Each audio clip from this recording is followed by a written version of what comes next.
George W. Bush, in violation of his constitutional oath to faithfully execute the office of President of the United States and to the best of his ability preserve, protect, and defend the Constitution of the United States, and in violation of his constitutional duty under Article 2, Section 3 of the Constitution, to take care that the laws be faithfully executed, has both personally and acting through his agents and subordinates, together with the Vice President, failed in his constitutional duties to take proper steps to protect the nation prior to September 11th, 2001. So the congressional report was redacted, and the 9/11 Commission is a cover-up. Yet our supposed leaders continue to propagate fear of the Boogeyman and his disciples. I do believe that Al-Qaeda has now made it part of their global effort to destroy everything we stand for and we believe in. I'm running for President of the United States because I believe the greatest challenge of the 21st century is that of radical Islamic extremism. I believe it's there. I believe it's all over the world. I believe it's a fight, a struggle between good and evil, everything we value and believe in versus everything that is evil that wants to destroy everything America stands for and leads. And I believe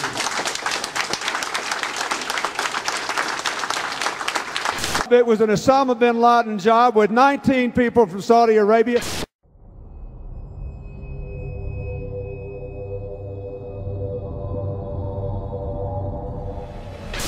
Even bin Laden himself warned us 3 weeks earlier.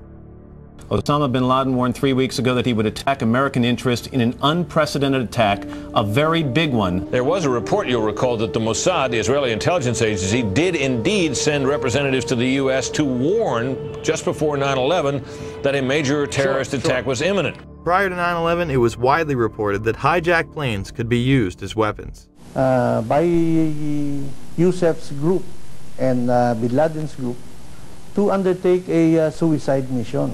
Murad narrated to us about a plan by the Ramsey cell in the continental U.S. to hijack a commercial plane and ram it to the CIA headquarters in Langley, Virginia, and also the Pentagon. And they found more evidence, pointing to other targets, evidence the Philippine government says it passed on to the U.S.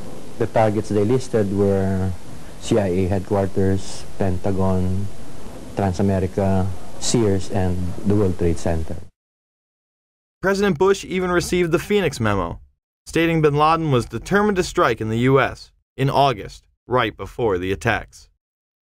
The president was aware that bin Laden, of course, as previous administrations has been well known, that bin Laden was determined to strike the United States. In fact, the label on the president's the PDB was bin Laden determined to strike the United States. On August 6, 2001, President Bush was presented a President's Daily Brief article titled, "Bin Laden Determined to Strike in U.S." The lead sentence of that President's Daily Brief indicated that bin Laden and his followers wanted to follow the example of World Trade Center bomber Ramzi Yousef and bring the fighting to America. The article cited a more sensational threat, reporting that bin Laden wanted to hijack a U.S. aircraft. The President's Daily Brief item included information from the FBI indicating patterns of suspicious activity in this country, consistent with preparations for hijackings. The president broke his silence today about the revelations earlier this week that he had been briefed before September 11th about a possible al-Qaeda hijacking plot. The comments took place in the White House South Lawn setting where the press could not ask questions. While he was honoring the Air Force football team, his comments diverted to what has become topic A in Washington. You know what's interesting about Washington? It's a town, unfortunately, it's the kind of place where second guessing has become second nature.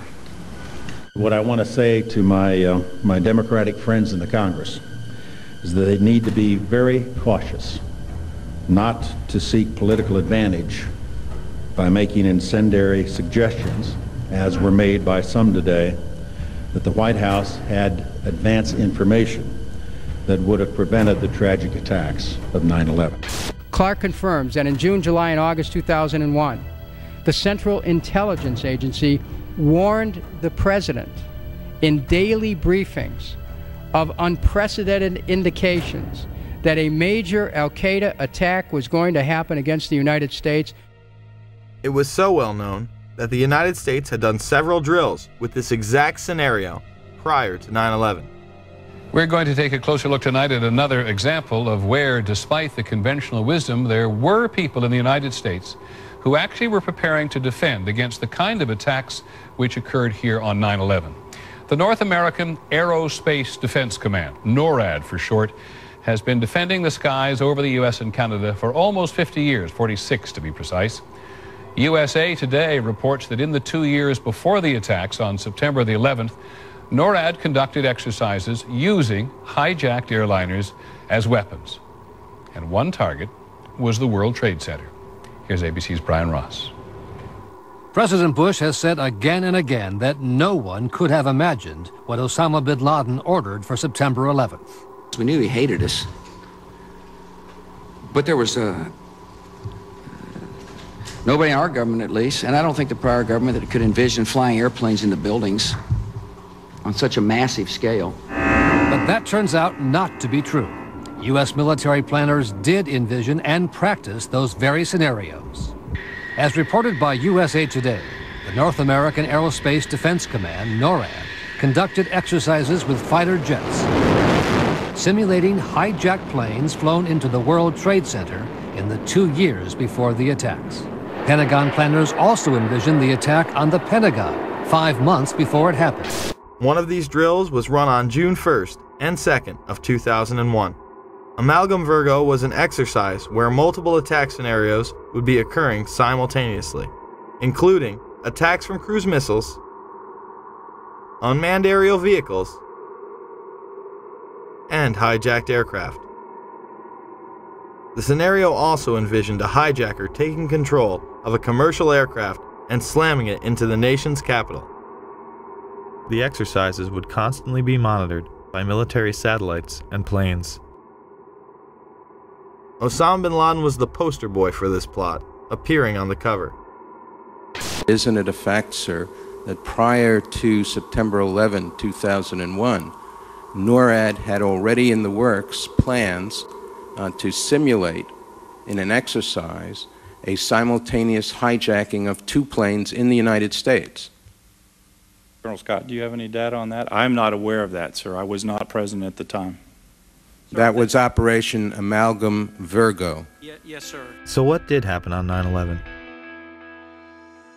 The truth is, there was a lot more going on that day than we are being told.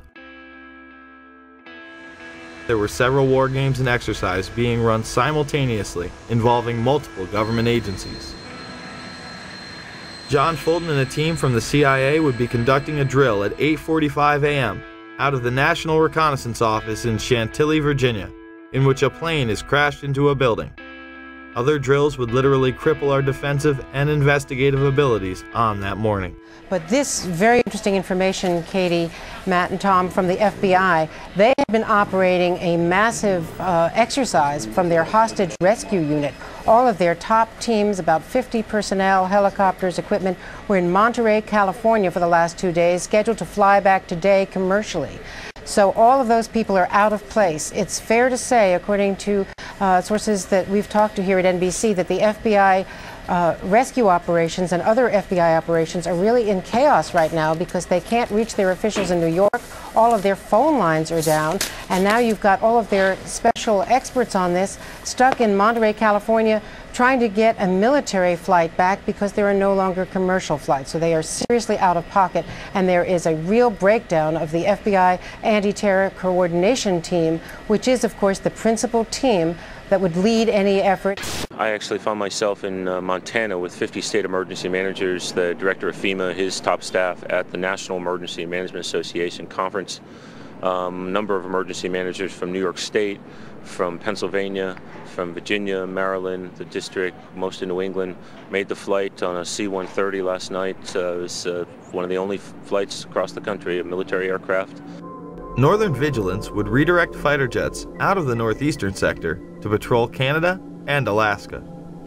Vigilant Guardian and Vigilant Warrior were exercises involving hijacked aircraft that would go in and out of radar. These would appear real to those involved. We fought many phantoms that day. We got many aircraft calls inbound that morning that turned out to be phantoms. During that time frame, we had multiple aircraft called hijacked all over the country. These exercises would not cease until after United 93 was brought down and the attacks were over. Open line. Surveillance, Sergeant Richmond. Sergeant Richmond, Sergeant Light from Cheyenne Mountain Pest Control. How are you? I'm doing fine. Okay, I need you to terminate all exercise inputs coming to Cheyenne Mountain at this time. Copy. And stay on loop until I verify that where the connectivity is disconnected on the exercise side only. Okay, no, do not do any more inputs on the exercise side and stand by. I got Cheyenne Mountain on the line. Terminating all exercise inputs. So, over, in case you didn't know, there's exercise. Oh, yes. In fact, more hijackings were thought to be taking place. On the radar scope, and it's not just a video game. It's actually people's lives that you're trying to keep from running into each other. Other planes were thought to have been hijacked and almost shot down. An aircraft inbound to Whitehorse from Alaskan airspace was a hijacked aircraft, and that the military flight crews were aware of this, and they were en route to intercept the aircraft. Some of these war games and their details remain classified to this day. So is it any wonder that Donald Rumsfeld gave these warnings to military personnel the day after the attacks? Finally, I'd like to say a word or two to the men and women in the defense establishment.